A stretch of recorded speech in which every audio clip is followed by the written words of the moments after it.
The new sessions of Jamaica's House of Representatives kicked off on October 7th, 2025, and one member in particular has already begun to dominate the proceedings. This is after the September 3rd general election, which saw the Jamaica Labour Party secure its historic third term in office. Controversial, outspoken, and a stickler for the rules, Member of Parliament for South West St. Catherine, Everald Warmington, has taken what can only be described as an activist role in this new parliament. In the very first sitting on October 7th, MP Warmington immediately established himself as the House's self-appointed procedural watchdog. We have the clips in which he repeatedly rises on a point of order to lecture members of the opposition, demanding discipline and strict adherence to the standing orders. This wasn't just a minor correction. It was a clear signal that he intends to police the debate. That same day, the tension escalated during a fuss over who should chair Parliament's critical oversight committees. This is a crucial battle for power and accountability, and MP Warmington was right in the thick of it. But his agenda goes far beyond just the rules of the House. On October 14th, MP Warmington put the entire nation on notice by tabling a series of massive, game-changing motions. First, he's calling for the government to take complete control of road repairs within all housing schemes. This could fundamentally change how your local roads are fixed. Second, he gave notice of a motion to amend Jamaica's election laws, calling for a 1-hour extension of voting from 5 p.m. to 6 p.m. on any election day. And third, perhaps the most significant proposal, he is calling for the government to fund a total re-verification of all voters in Jamaica. This undertaking would affect every registered voter on the island. The very next week, on October 21st, he was back. First, giving notice of a motion to amend the Constitution of Jamaica. But the real fireworks came later. During a motion expressing support for Cuba, another member got permission to speak in Spanish. MP Warmington immediately objected, demanding that the member stop. It led to a tense standoff with the speaker, during which he said, "Don't cut off my mic." It was a raw, dramatic moment that raised serious questions about language, protocol, and diplomacy in Jamaica's parliament. The speaker said it was not in violation of any rule. So, what is MP Warmington's real agenda? Is he a defender of the rules or a disruptive force? A patriot fixing the system or a politician centralizing control? We have all the key moments. You are about to see the excerpts from October 7th, 14th, and 21st. Watch them, and then tell us what you think. Mr. Speaker, I think we're starting on the wrong footing. And I think we are setting a very bad example for the young members who just came in. The issue is, a statement by a minister is, I think, limited to 20 minutes, and the opposition spokesperson limited to 5. Then others can ask questions. What I've observed is that everybody making a statement or a speech or presentation. Mr. Speaker, we start out wrong, badly. So you need to rein them in. Whereby statements are, what am I doing? I'm trying to educate you on the standing order. I'm trying to educate you on the rules of this house. Mr. Speaker, I'm calling you to put some discipline on the floor. Mr. Speaker, the hypocrisy. Just turn one of the mics off, please. The hypocrisy that one hears coming from that side. The leader of opposition, who shall remain there, maintains that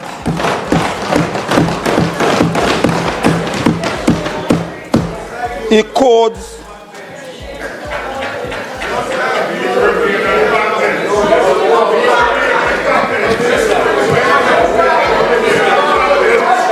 Mr. Speaker, I will not be distracted by a member who got beaten in central Manchester, run to south Manchester to seek refuge. I ran in southwest St. Catherine all the while, win all the while, the large number of votes. So please, don't. He mentioned standing orders 75-3. Okay?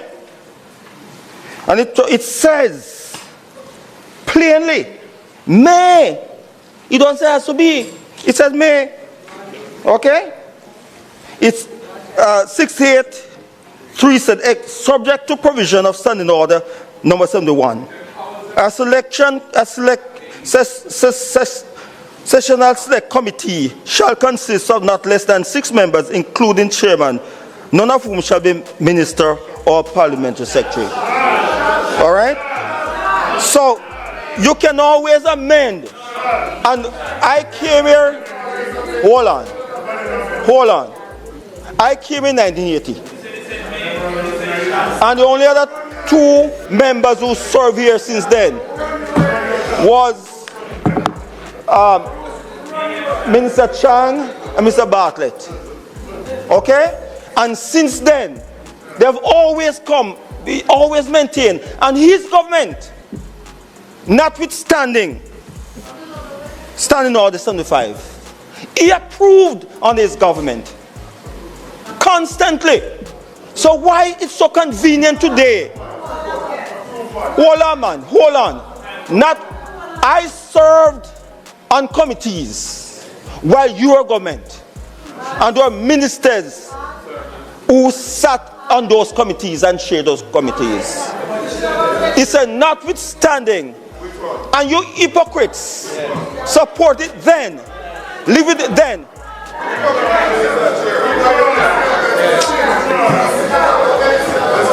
That's a minute. It has not been changed. No.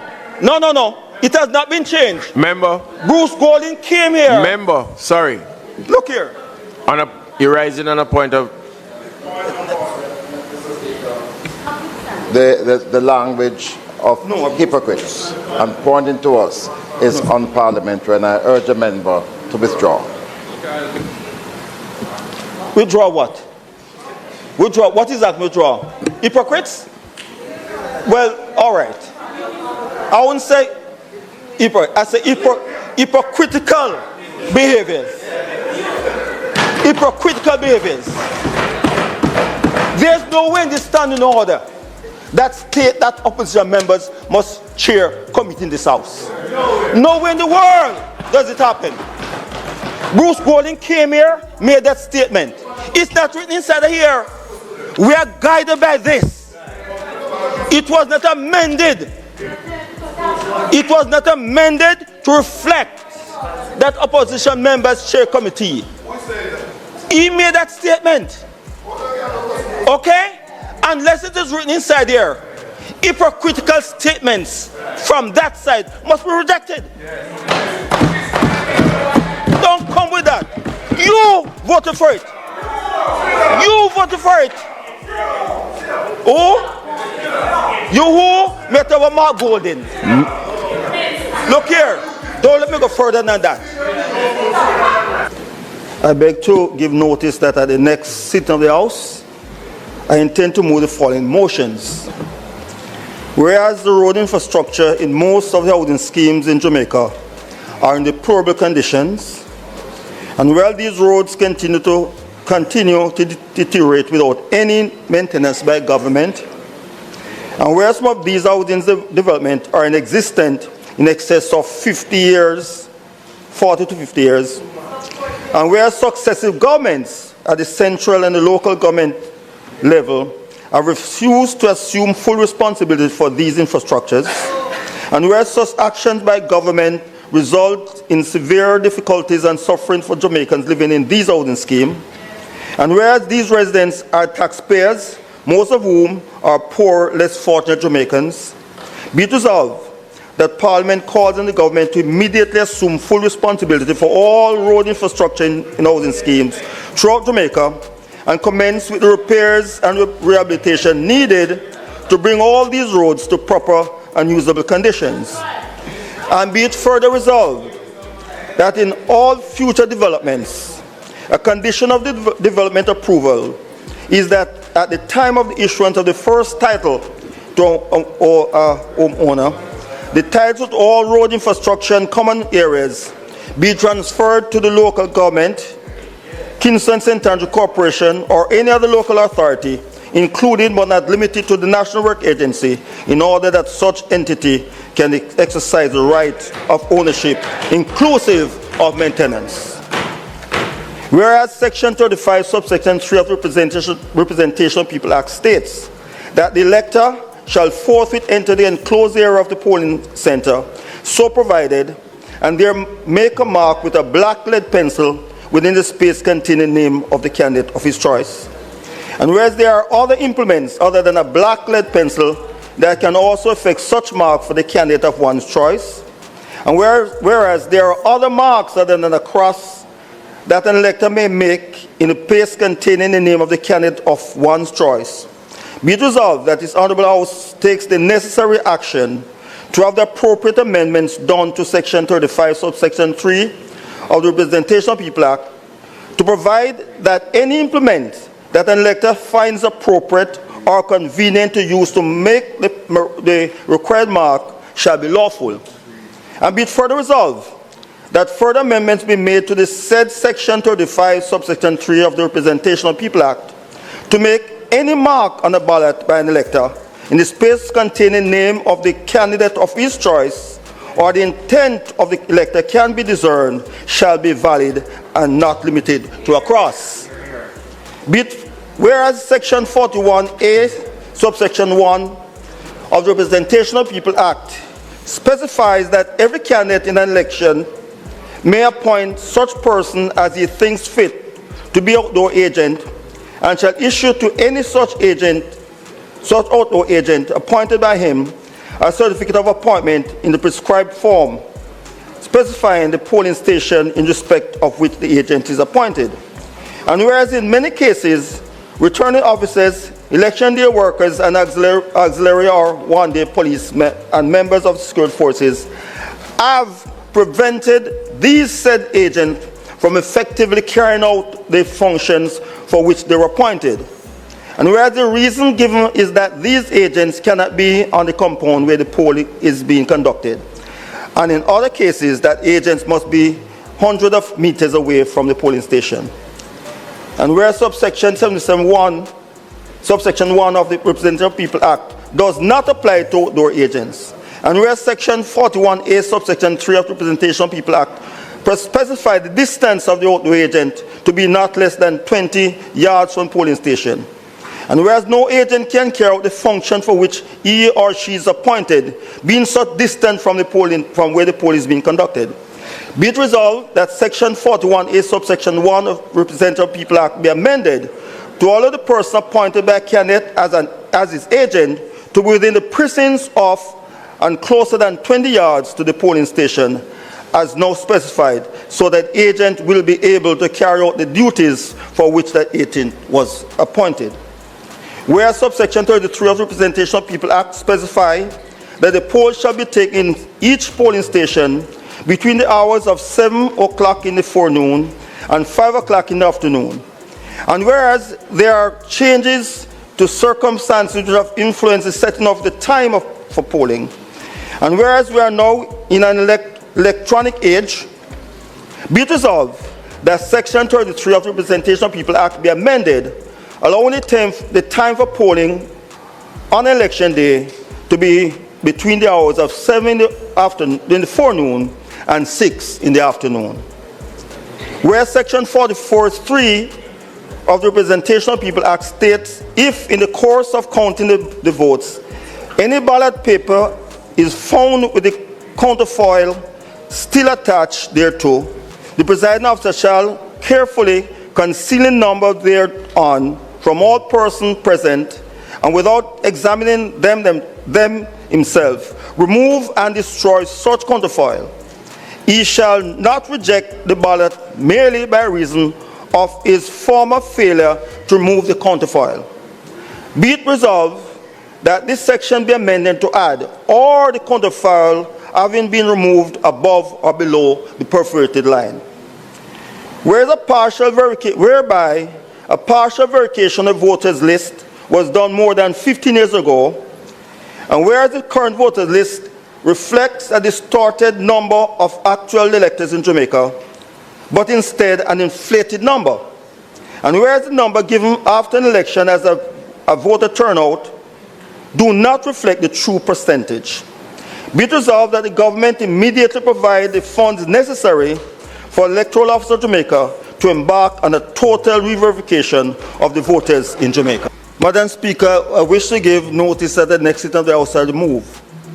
Whereas Section 39, subsection A, subsection B of Jamaica Constitution, Order in Council 1962, states that, subject to provision of Section 40 of this Constitution, any person who at the date of his appointment or nomination for election, A, is a Commonwealth citizen of age of between 21 years or upwards, and B, has been ordinary resident in Jamaica for the immediate preceding 12 months, shall be qualified to be appointed as a senator or elected as a member of the House of Representatives, and no other person shall be qualified.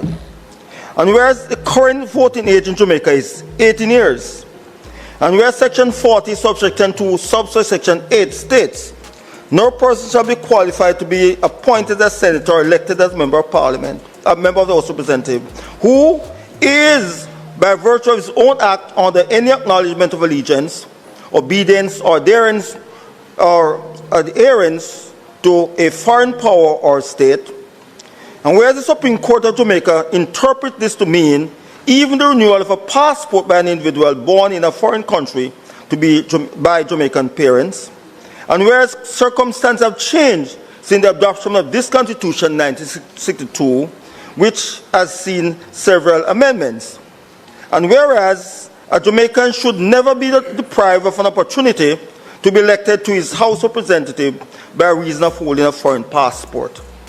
Be it resolved that Section 38, subsection A, be it resolved that Section 39, subsection A of the Constitution be amended to read, is a Commonwealth citizen of the age of 18 years or upwards. Be it further resolved that Section 40, subsection 2, subsection A of the Constitution be deleted. Don't cut up my mic. Don't cut up, please. Member, I did not turn your mic on at all. Could you start from the beginning? I'm not aware of what he's saying. I don't speak Spanish. Understand in order that is written. For this house, you must speak in English and English only. I have no idea what he's saying, and I'm entitled to understand what is being said in this house by any member. I don't speak Spanish, and this said, I must hear it in English. Okay? I don't. Are you supposed to learn Spanish and come back? Thank you for your intervention, member. So, members, he is correct in respect of the language allowed by Standing Order 6. However, the member asked previously and member, so he would have to speak in both language, English, and the same would be said in Spanish. And